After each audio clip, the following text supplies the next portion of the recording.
Thank you, Mr. Moore, for the introduction. I appreciate it. I'm coming at you from the angle of the practice of medicine.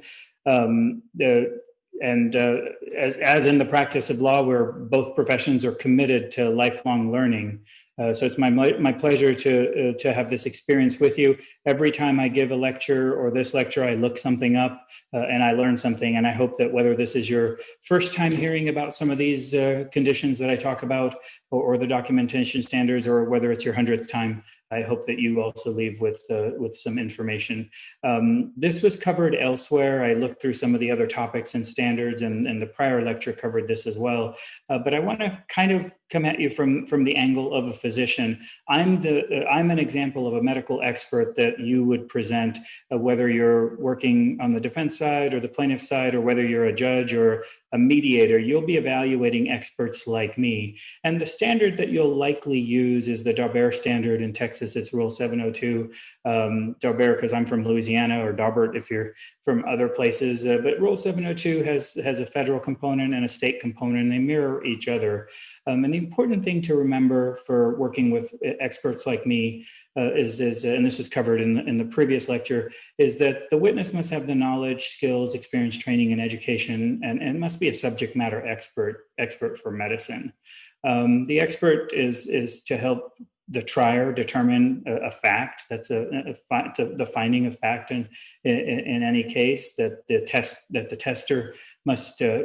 testing must be based on sufficient facts and data, that the testimony it must be reliable and have principles and methods which are reliable, and the expert must have reliably applied those principles. Again, this was covered in other lectures and other sections, so I won't go through it again, but I'm coming at you from that angle of a physician who is subject to the Daubert standards as a subject matter expert in medicine. So with respect to that, let's get started.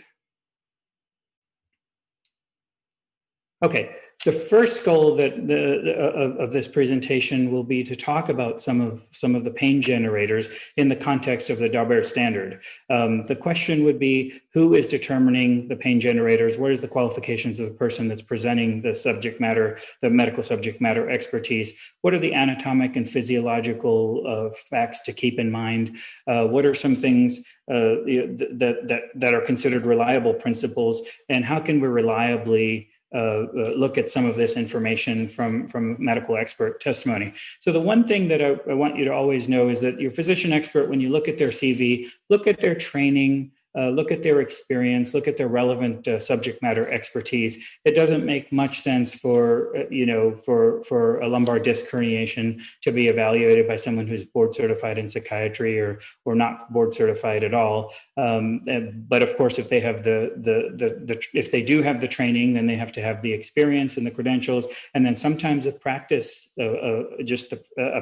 expertise in that area. There are many psychiatrists who are actually pain management experts. They perform epidurals, and so whether they have the training and credentials or not, they do have the practice experience. It's important also that if the physical examination is an important component of this, so you can glean some data by just looking at records, but if you can get a physical examination in there, that's sometimes helpful to the credibility of the documentation and the evidence. And then you want to look a little bit more closely at the documentation. Does the documentation mention not only the findings, but also justifies the rationale for treatment, or even that the treatment was not necessary, whichever side of the coin you're on.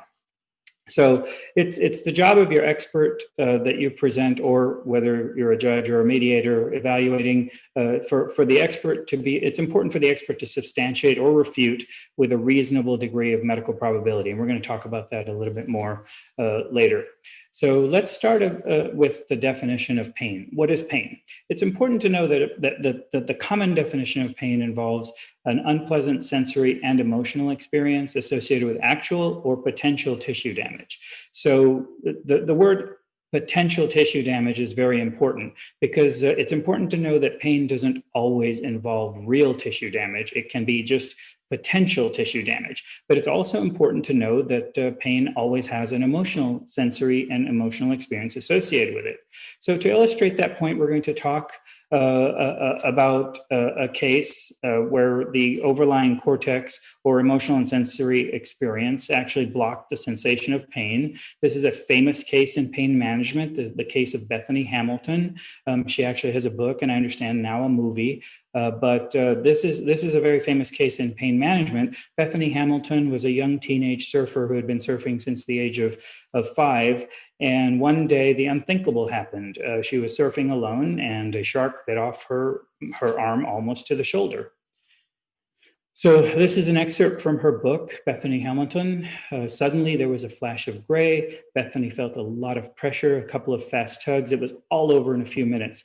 That's all it took for the 15-foot tiger shark to bite off her arm nearly to the shoulder. Bethany watched in shock as the water around her turned bright red. Somehow she managed to stay calm. And this is the famous quote in pain management. "It's funny," Bethany says, "you would think that having your arm bitten off by a shark would really hurt, but there was absolutely no pain at the time."